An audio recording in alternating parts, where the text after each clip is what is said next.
I'm Marie, and welcome back to Clutching Our Pearls. We are here today with the incredible Jody Millward, but we're down one Susie Shattuck. So I will ask for those of you that are fans of the show to make some good Susie comments in your mind and send her some good love and thoughts because she can use them right now. She is full-fledged in law school and having life happen all over as it does. So please join me in the smartassery, will you? Thank you. Today we want to talk about a really important topic. It's important to me. I believe that it's going to be important to you, whether you are a woman who is walking through the fires, a woman who has sat down because she is just damned tired, or a feminist of any walk, talk, life experience that wants to really understand how difficult it is for us to not only claim the destiny that we believe we deserve or that we want to create, but how to know when you're in alignment. And I think this applies to many different walks of life, many different situations in life. Jody is here to share with us her journey and her experiences as she went through a very unique career trajectory. And this is when to get out and when to sit and wait, and the power to know the difference, and really understanding how hot is the pot you're sitting in. Jody likes to describe herself as a accidental entrepreneur. Like many women, she was not thrilled at the idea of returning back to a 9-to-5 office gig after having kids. So she started her first business as a private investigator. How hot is that? Who wouldn't choose that? But after 9 years, 7 figures in revenue, and much delightful government red tape, it was time for her to move on. And she kind of stumbled into the world of social media and paid traffic. You don't necessarily have a direct path from PI to social media guru. Go figure. From her first client in 2014, making $12 an hour, to generating over 7 figures in revenue in 6 years, she has lived and breathed digital marketing as a freelancer, as a subcontractor, an in-house agency owner, a consultant, a speaker, an educator, and more. Jody, welcome to Clutching Our Pearls. Hello, Marie. Thank you very much for having me. I'm super excited to be here today and to share my part of the story, and hopefully it may inspire your audience. I have a feeling they're going to find a few points of resonance with you. As you can probably tell by her lovely accent, Jody hails from Australia, and unfortunately, it turns out that Australian governmental red tape and American governmental red tape are the same color of fucking red. Right? I think we've got more of it. Oh my. Yeah, you guys went through lockdown a lot differently than we did. Tell me about it. Well, Melbourne, which is actually 2 states down south, they were in lockdown. Well, it's a city, and they were in lockdown longer than anyone in the world. And during the pandemic, you weren't allowed to leave the country. I actually got out twice. It was amazing. I was like one of 20 people on like a big passenger airline, a 400-seater airline. So I was like, I virtually had my own bathroom there. So it was quite an experience, but I had to apply for an exemption, provide all this documentation. Why for business I should be allowed to risk the state of the country by leaving and coming back and then going into quarantine. Like, you got off the plane, the army guys met you there at the plane, popped you on a bus, took you to the hotel, walked you up to your room, shut the door for 2 weeks, and you were in quarantine there. So it was an interesting time. So Australia is an interesting place. That had to feel rather dystopian. Dystopian. That's got to be the word for the day. I don't know that one. I'm sorry. Right? So like being on, like, you had to feel like you were in some kind of sci-fi movie. Oh, for sure. It's like, is this for real? Is this Australia? You just used to get on a plane, used to come home and, mate, we're relaxed over here, right? So, and it was funny. So, when I'd go over there, people would say to me, over to America, people would say, oh, so Australia has concentration camps for quarantine. And it was like, oh, not quite, but yeah, we are a bit extreme. So, Well, mind you, we were one of the first then to go, you don't need to have a test to come back. So when I just came over, it's like, nah, you can just come back in now. It's like, well, what was that all for then? So anyway, we're all well, good now. Back to yeah, normal. as normal as we get, right? From That's here on. right. In this COVID world. Yep. So I resonate really highly with your story because I was very much the accidental entrepreneur as well. But tell us a little more about how you came to a place of making that initial decision of Mm. taking that ever so thrilling leap. Right. Well, I didn't really think about it, I think I've got to say. So it was, I had the three little kids. I was working for Queensland Health, so I was receptionist. So Monday to Friday, off doing the thing. And then the three little kids came along and it's like, well, what am I going to do now? Like the kids get sick, then they have, all these school holidays. I'm going to have to look for something that I can do from home. And I didn't even really equate that to being an entrepreneur. Like, when I did the private investigator thing and I started that up, a friend of mine said, well, that's very entrepreneurial of you. And I think that was the first time I'd ever really even heard the word, because I was like, what is that even? I didn't come from an entrepreneurial family. My mum was a nurse, my dad was a teacher, and it was just the 9 to 5 status quo. So it was just out of necessity. It was like, what am I going to have to do that's going to be a bit of more of a lifestyle balance? So, looked to work from home. So fell into it. And so from there, it was like just having that flexibility, that being able to, okay, I can go out and give the kids some morning tea now, or we can go down to the park and I can do this tonight, and, all that kind of stuff. If they were sick, I could still continue to work, while, they're lying there with a temperature or whatever, give them the paracetamol or whatever it is. So I just fell into it. And then over the years, have just loved this freedom. Like people around me, if they want to go on holidays, like we've got a big family holiday coming up at the end of the year, heading back over to Canada to go skiing. And it's like, well, it's my business. I don't have to go and put in, ask anyone for time off. Yet, the kids who are, working at places all have to put in their annual leave and they've only got so many days. So it's that kind of freedom that I really love and appreciate, and I've got going to, I have a Lexus, love my Lexus, and they have a golf day. And it's like, awesome. I've just scheduled my day.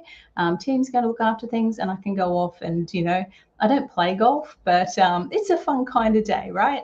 So it's that kind of thing that just opens up this whole world. And there was a point in the journey where I started off working for a company over in Canada. I was running their ads. It was full on. We did launches and we'd spend like $100,000 in ad spend in the launch. I was doing the funnels, the emails, all the things. And so, I had some 24-hour days, right? My kids were worried about me. Everyone was worried. And I was just working too much and burnt out. And through all of that, I ended up thinking, am I going to have to go off and get a factory job, right? Turn my back on all of this and get a 9 to 5. And as I thought of that, I just really, really felt myself die inside. I knew I couldn't go back to having a boss, to having those confines of that. So, so I've just embraced this journey that is this entrepreneurial life, being a business owner, which we don't have that 9 to 5, admittedly, right? We're always on the go because there's a part of us that just loves it, right? We're in control of our own destiny. We're always thinking, always creating. And so I knew I could never go back to that. So that's what I really love these days.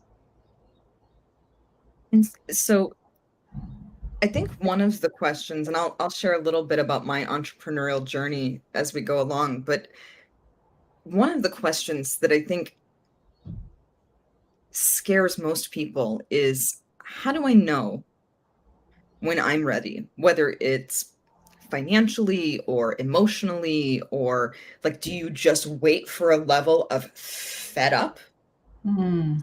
The point where you're just like, fuck it, I quit, I'm done, I'm out of here? Or was there more of a plan for you? Yeah, at I'm that pretty sure you stage. didn't accidentally have 2 kids. Sorry. I said, I'm pretty sure you didn't, like, accidentally wake up one day with 2 kids. No, that's right. That's right. Sometimes I just like, the thing of jumping out of a plane and building the parachute on the way down. Very much the case, right? That's how I tend to roll. I try to be a bit more structured these days. Have a bit of a plan. There's all parts. My personality is like this fast action taker, and then it's the technical person that like plans it all out. But like for that first one, it was just like, this is just what needs to be done. I need to have this flexibility. So I didn't have, like in a perfect world, they may say, have 3 months of savings altogether, have this, have that. And it was like, seriously, who has that? Like, hats off to you if you had that. Most of us don't have that. So I certainly didn't have that. So it was just like, well, this is something I want to do. And it's just, I was working at a marketing kind of job to start with. And it was just, again, that 9 to 5. It'd be getting the hustle, the kids out to school in the morning, going off, coming back, getting the hustle, getting dinner ready, getting their homework done, getting to bed, and then, rinse and repeat every day. And I was, disillusioned with that. So I guess that's from a point where it was like, okay. So while I did the first step of the unclaimed money, being the private investigator, doing that sort of research and the government tape that came in from that, that's when I went off and then worked at a marketing place for a while, but then dropped that and did the online work again. So again, at that stage, I didn't have all these resources, all this stuff in the bank. It was just coming back to this point of saying, well, I'm dissatisfied with how things are here. I can't keep going on and just doing this hustle in the morning, getting the kids off to school, and there's no fulfillment, no joy in all of that. And this is not how I want to do this for the next 10 or 20 years. So, so I just looked and jumped and then made it work. So that's how I've pretty much rolled. And I think there is an element of that, because if we are in this, if we're looking for the perfect time, rarely does it come along, right? I think we've just got to, open a door, go through it, and learn from it. Give it a crack, as I like to tell my kids, and see what pans out. What do I learn from that? Do I like this or do I like this? No, I don't like this. Then it's that matter of saying, well, actually, as you go through each door, as you make these decisions and progress, there will be elements of things that you don't like. And for me now, it's really coming to that awareness of saying, well, actually, I don't like doing this bit. I don't have to do this bit. That's the beauty of being this entrepreneur. How can I hand it over? It's either like hire somebody who can take over it for you. And so therefore you can do more of those things that fill your cup, that light you up. Or you can say, well, actually, I'm not going to offer this service anymore. This is the kind of stuff I love, and you focus on that. I've learned a lot of work from working with various contractors over the years, and how they would say, I don't do that. Whereas for myself, being a people pleaser, I would tend to say, oh, I can do that. I can do that. And then before you know it, scope creep is out of control. You're back to earning like $5, $6, $7 an hour. And you're thinking, what the hell am I doing all this for? Right. So staying in your zone of genius, staying in that a sweet spot for you, that stuff that you love doing, is something that I've really been learning over the years. And I'm much better at now than I was even just a year ago. Well, so I want to ask just a couple of questions about where you were when you took your first entrepreneurial leap, because we see all kinds of people from different levels of experience and walks of life. Some that have taken that leap and been burned and thought, oh my God, I'll never do that again. And some that have leapt off of as many mountains as they could find for the thrill of seeing what worked. But there's always like that initial kernel of, just like the frog in the pot. Okay, I've been sitting in this damn pot. I thought it was a jacuzzi. It keeps getting hotter. There's been no cabana boy in like 4 hours. When did you, like, what made you decide to just jump? Was it a moment? Was it an emotional experience? Yeah. So the real defining one for me was when I was doing like the Facebook ads and the funnels, etc., for this company in Canada. Like I mentioned, did a launch, had 24-hour days. There was a lot going on, and there was one time where we had this beautiful 10-year-old Labrador. He normally, you open the door in the morning and he's jumping around and he was so happy to see you. And then one morning he wasn't. We thought, something's not right here. And it was a Saturday. So we just watched him for the day, and it was like, obviously, he was not well. Next day, we took him to the vet, and unfortunately, he went over the Rainbow Bridge there. And so that was Sunday morning. So there we were, like, just suddenly lost our, beloved fur baby.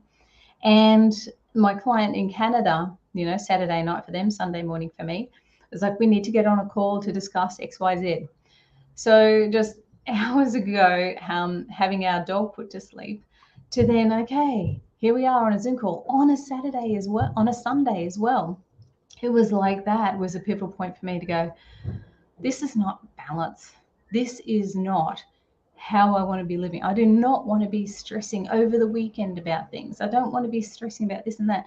I need to have my own space. So that was a pivotal point for me, whereas like things are out of balance. And I mean, there's that whole conversation about, oh, can you have balance? Well, I think there is a way to have balance, and that certainly wasn't it. So, I mean, I was the main breadwinner for the family at that point, right? But I just decided I just can't do it anymore. I can't do this and I can't keep up with this. So I just had to let it go. So that was a scary time.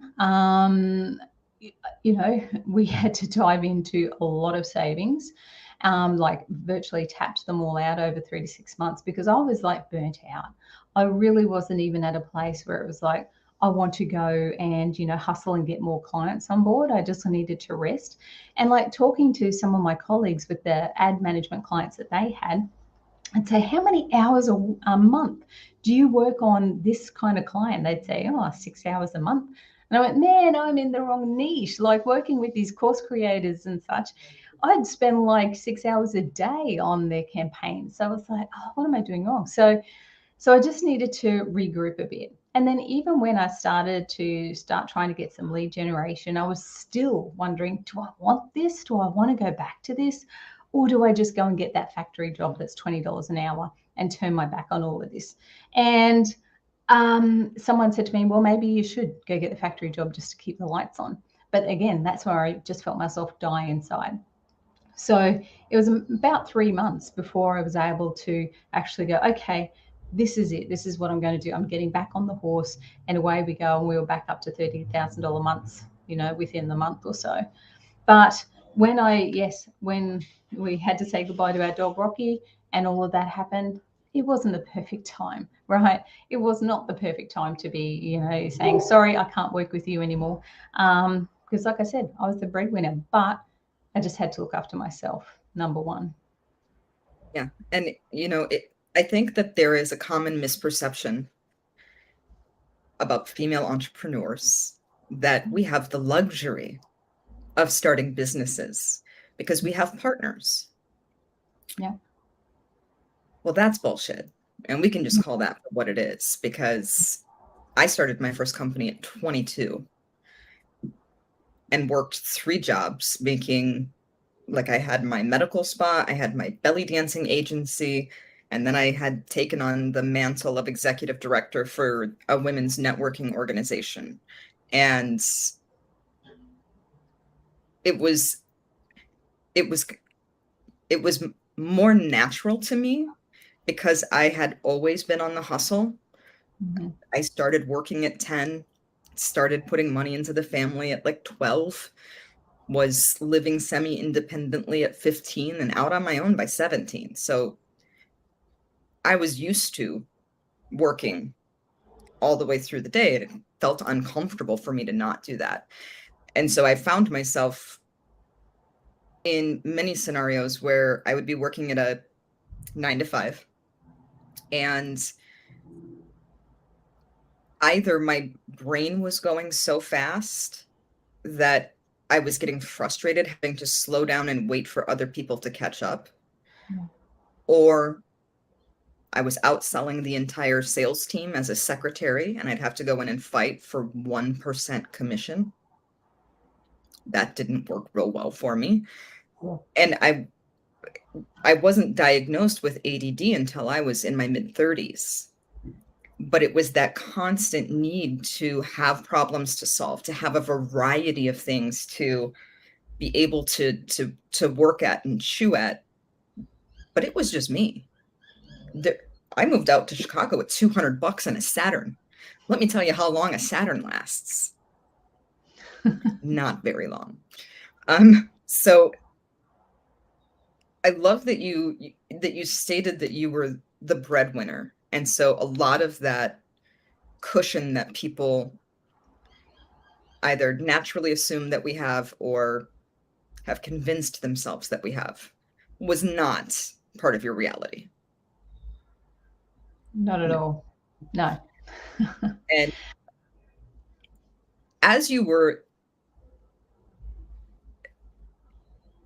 making those decisions, because like again, I remember being in labor with my daughter. Now, mind you, she was 2.5 weeks late. I'm 5 feet tall. There's not a lot of room in here in the first place. And then it took her 2.5 days before the Oh, doctor was like, enough. She has crawled back up inside. no way. He put his foot on the gurney to pull her back out. No.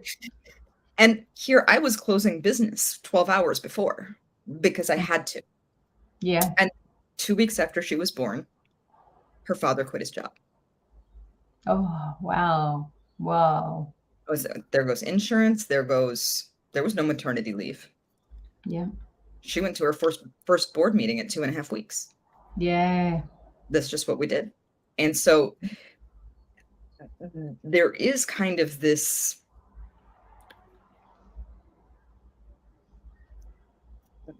thought of owning your destiny and being in charge of things. And I love it when my daughter looks at me and goes, "So you're the boss of a bunch of people?" I'm like, yeah, that's how that works. But there's always going to be work that has to go in Yeah. the beginning, right? Nothing is an overnight success. Yep. Ask anybody who's successful. How did you not jump out of the fire or out of the frying pan and into the fire and just make a whole bunch of additional work for yourself while trying to focus? Or Who's did to you say I didn't, right? I think I did. I have, even to this day. Like earlier this year, I launched a new product offer, like a SaaS, software as a service thing. And I've been looking at it going, I am sure I have done this the hard way, right? I really have. However, I think that's just one of the ways that we learn. Too is like, education or having a mentor or something like that to hopefully help you bypass those silly sort of mistakes. But we do. And I think it's just part of the journey and the learning, right? Because there is no clear cut guide or handbook. And like you said, I think, like you were diagnosed with ADD. I think a lot of us entrepreneurs actually like have that. And that's where we come back and go, why can't I just stay focused on this? Or why do I have this other idea? And I have this idea. And then it's learning to go, okay, great idea. Let's put this on the shelf, because that's then where you start going, I'll add this in and add this in. You get overwhelmed. The people you're providing a service to get overwhelmed. Your team gets overwhelmed as well. So it's like coming back to trying to be organized. Like one of the sayings that I love the most is discipline brings freedom, right? So discipline can be a bit of a dirty word for us sometimes. However, when you get that focus and go, okay, this is our 90-day plan, people, trying to stick to it and then go, like, there's always pivots, there's always things that go on. But if you get those new great ideas that we're going to get, we just need to go, okay, let's put this on the shelf and let's come back to this in like 90 days and then, rehatch it then and see what it looks like and how it fits into our next 90-day sprint. So, learning that over the process, while it's just you can do that. You can throw all these kind of things in, but, chances are you're going to feel overwhelmed. You're going to be working late at night rather than just, during office hours. So when your kids come home, you'll be saying, okay, great, sit in front of the TV, let's get some dinner going, and then I'm getting back onto the computer. I've done that for so many years myself. And this is something where getting the team on board, making sure that we have things lined up, we have these 90-day sprints so that I actually have that quality of life that I want to have, that we all want to have by being an entrepreneur, being someone who works from home, to be able to still go out and go down to the beach, to be able to go out and have a coffee with a friend and enjoy the benefits of working for ourselves and, having our own business so that we can have a financial lifestyle that we desire, as well as a quality and time freedom lifestyle that we desire. Well, and I think anybody who's listened to me knows that I love KPIs and metrics. And I think there is something to knowing what is of value to you. Because there is going to be a time versus quality versus capacity issue. And at some point you will burn out. You will. Like you can't keep pulling things in without it coming at some cost. And I will admit that in March of this year, I had to go take a mental health break because I'd become so focused on the revolution and in helping as many people as I could that I had sacrificed my financial stability, my mental stability, my spiritual stability, because I had a vision and I was so dedicated to how this was going to change the world that I made my life worse in the process of making other people's lives better. And it turns out that doesn't work. No, it doesn't. No, it doesn't. It's the analogy, right, of, on a plane, put your oxygen mask on first before the others. And so often when we are, like for a lot of the people I work with, we're service providers, right? Or we're entrepreneurs with a service, right? We're here to serve and we wear our heart on a sleeve. So it's like, oh, you want this? Great. Yes, I'll get this for you. And, you see the vision, you see the mission. But yeah, we need to come back and go, well, what is it that I actually want in getting this mission? Because, again, like they say, it's not the destination, it's the journey. And so, and again, that's something that as I, starting a new project, an agency that we're particularly working with one kind of niche, it's like, okay, don't get so overwhelmed in this. Enjoy the journey, right? Enjoy every day that you have. Like at the moment, I've got 3 kids. They all still live at home, right? They're in their 20s. Housing market here is interesting, but they're going to leave home soon. So, I'm really on borrowed time with them here. So I want to make the most of that. Do you make them put on footy jammies and just snuggle sometimes? They're not big snugglers, but I'll go out and let's go and have a coffee, or we'll go out and have lunch. We'll go and have brunch and just enjoy those quality times. Yeah. And, I think for our audience that's listening, there's a couple of takeaways that I really hope that you're seeing here. One, there is never going to be a perfect time to claim the kind of lifestyle that you want. But there are a lot of really brilliant leaders and entrepreneurs that are happy to be mentors. One of the things that I say within the revolution all the time is, you want to be a business owner?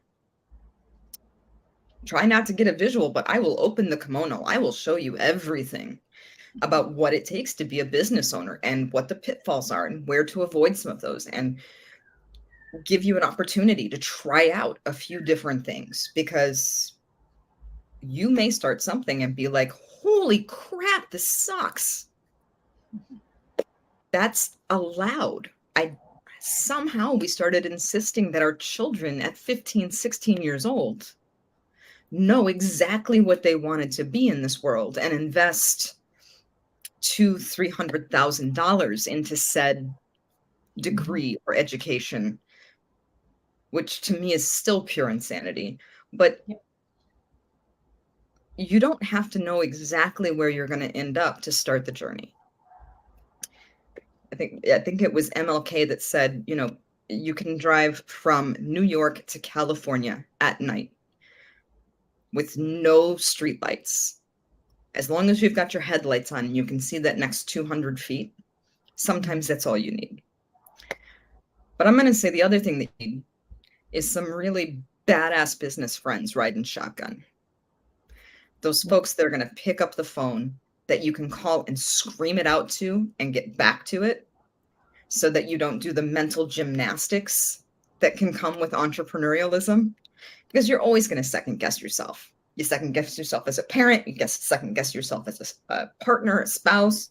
You second guess yourself as to, like, do I really know what self-care is? Because I don't feel it, but I've taken 18 baths this week. Like, we're constantly in that try it, track it, change it phase, right? And that's what it's supposed to be.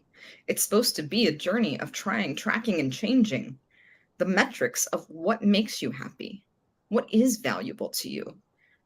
Is this creating the lifestyle that you want? Is it matching up with the market? Are you listening to the people that you work with, that you work for, that you partner with? And having somebody in your life that will tell you when you are full of shit, or that you are just off your rocker for a minute, is probably one of the most valuable things I've ever had. And that can be a really hard thing to find as an entrepreneur. So, do you have someone in your life that you know that you can call and they will not placate you? They will give you an honest POV. Absolutely. So I have a few, and that is so essential. Like, so there's someone that, I pay, she's my mentor, sales coach and such, and just amazing. So I can run sort of anything by her. And as I get all these ideas like this, and this, she helps to bring me back and, okay, that's a lot of great ideas. You're awesome. You can do all of those. But how about, so it's like, come back in. And then I also do have like friends. So that is so valuable in this space, because it's like, like my family aren't entrepreneurs. They're not business owners.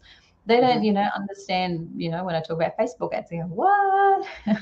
So having those people that are on that same sort of journey, making those friends in networks and such, is so valuable. So yes, I do have a couple of other friends that are in the same sort of space that I'm in. And it is just so priceless to be able to talk to them about their experiences, how they're finding their marketing going, for example, how they're managing their team, the challenges that they may have with their team, etc. And again, having the work-life balance. Like, I've got a friend recently that I was talking to, and we've been on a similar thing of like, oh my gosh, we're paying team members so much, right? And it's like, so therefore it's affecting what we're paying ourselves, right? Right. And it's like, we're in this business to provide for ourselves and our families, right? To ideally leave a legacy, not be, while we love team, I pay for good quality team players.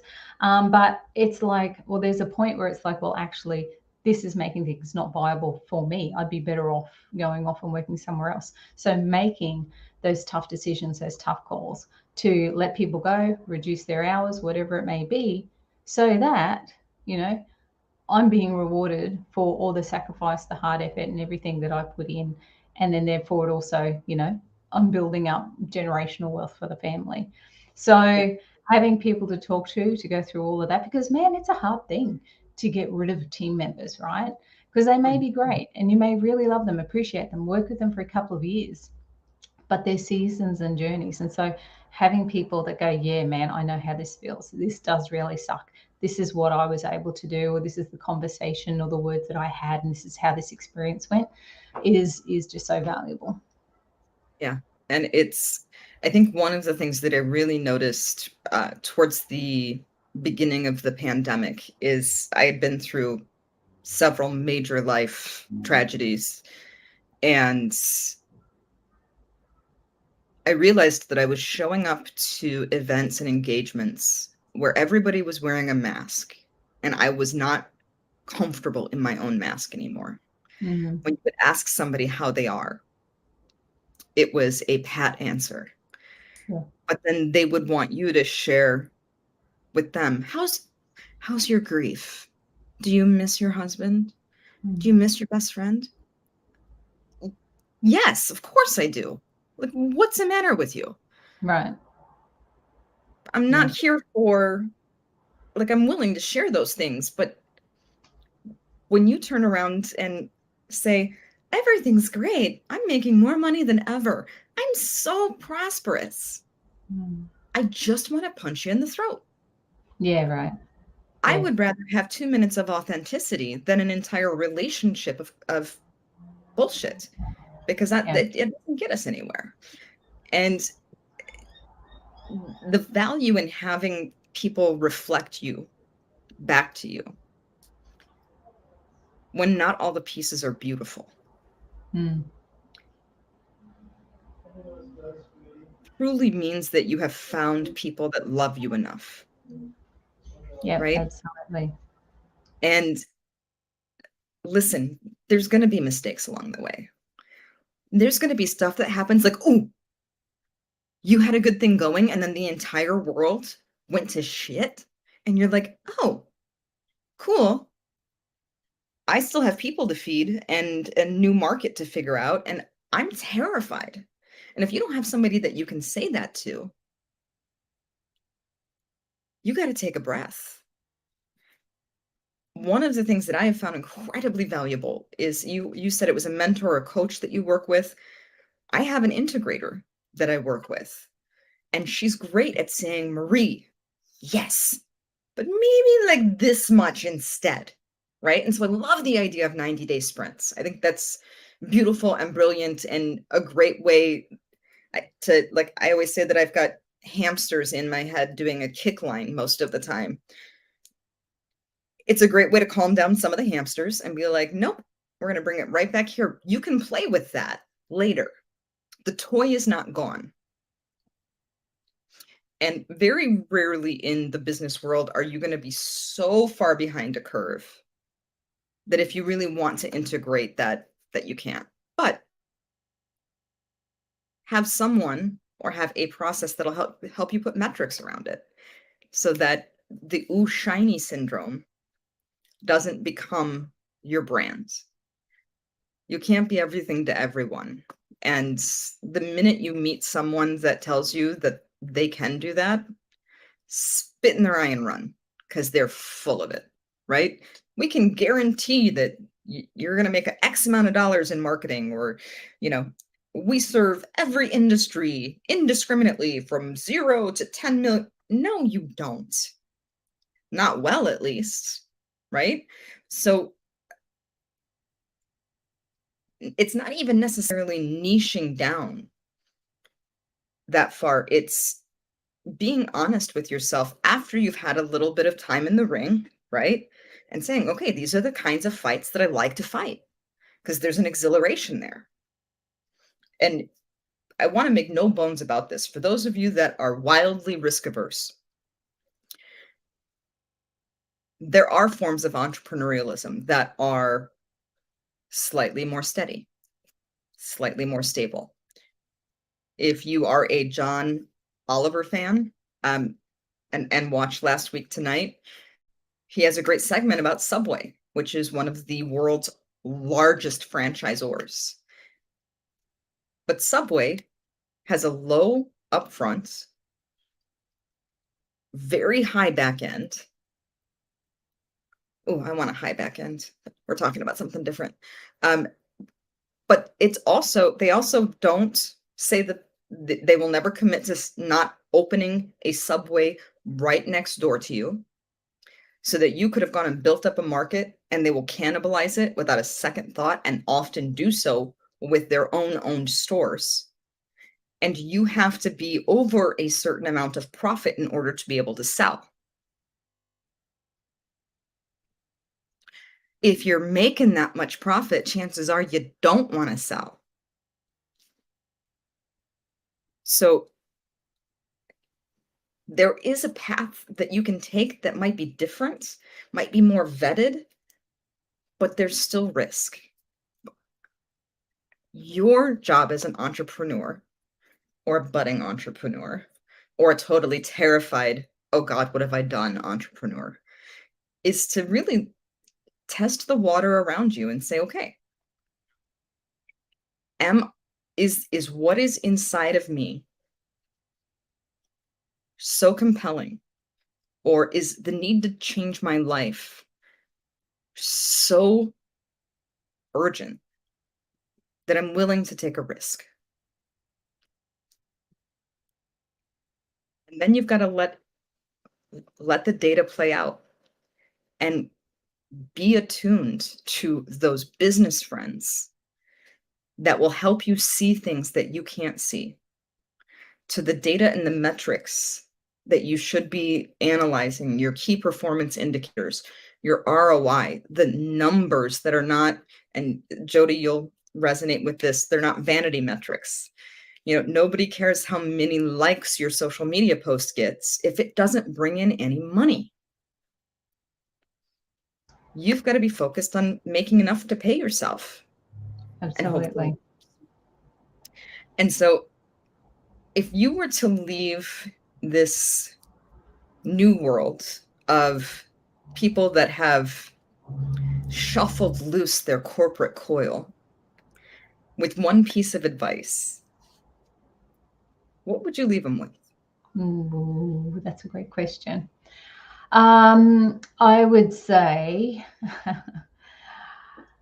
while yes, there's going to be initially big hours, big commitment to start with, that you're going to have to go all in.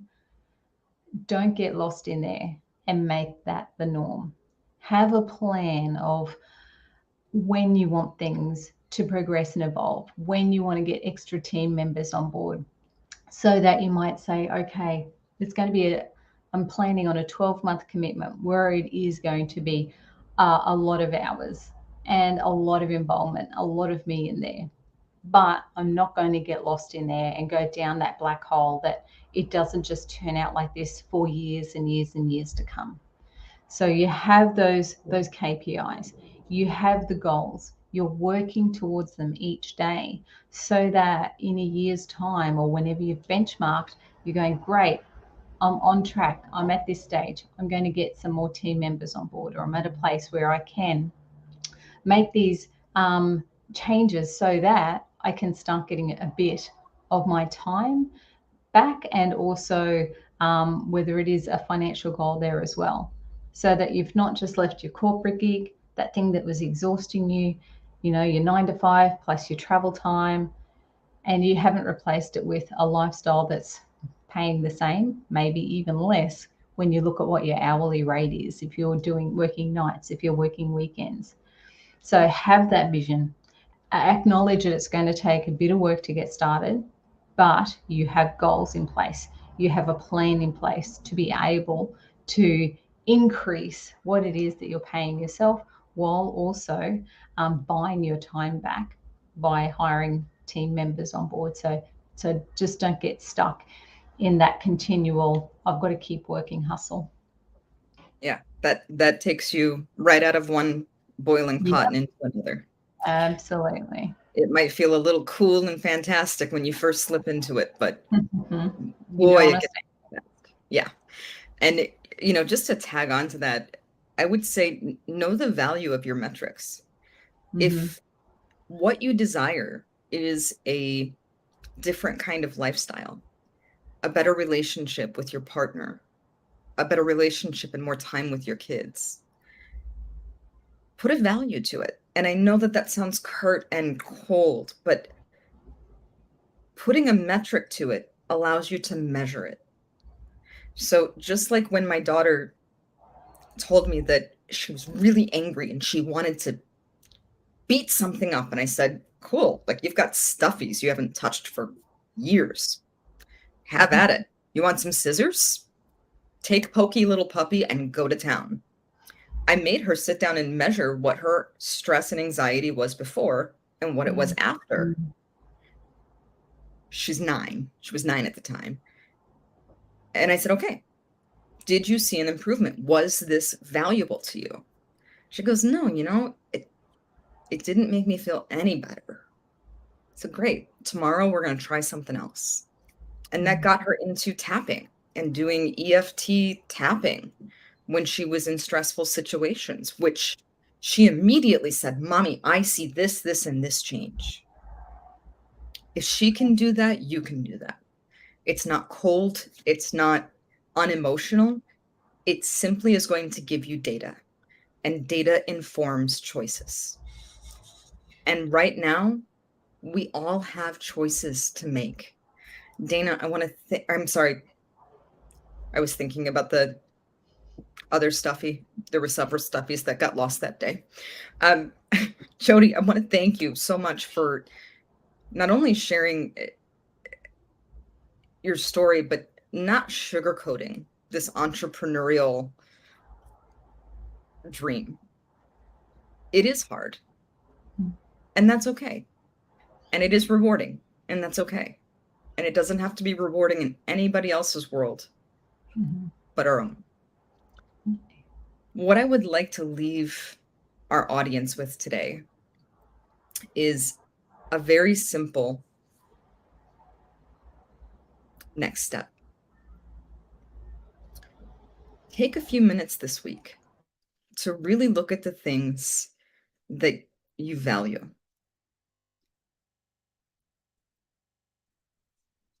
Ask yourself, am I getting enough of the things that I find truly valuable? And it's going to be different, and it should be different for each and every one of you.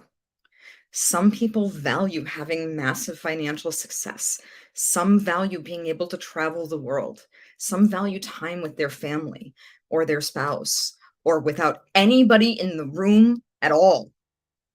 These things are all perfectly normal. But take a look at those and see where you're not really getting the fulfillment that you want. And if there is a space where you would like to explore looking at other options, come to forwardrevolution.com. That's FWDrevolution.com. And just send us a lifeline. Raise your hand. Let us know that you're curious, that you're entrepreneurially curious. And we will find a way for you to tap into something different without having to put all of the risk out there right up front. I want to thank Jody again. You were an awesome guest, and the things that you have been able to accomplish in your life are beautiful because they are simple and they are you. And to get to a place where you are unapologetic for picking yourself, for paying yourself, and for demanding for yourself the kind of time in life that you want is possibly one of the greatest accomplishments of them all. I encourage you to connect with Jody. You can find her at JODYMILWARD.com. And she's on Facebook at Jody Millward Coach and suitably on LinkedIn as Jody Millward. Ladies and gentlemen, there is no easy path forward, but there are partners, there are advocates, there are business friends, and there's us. We look forward to hearing from you, and we'll be here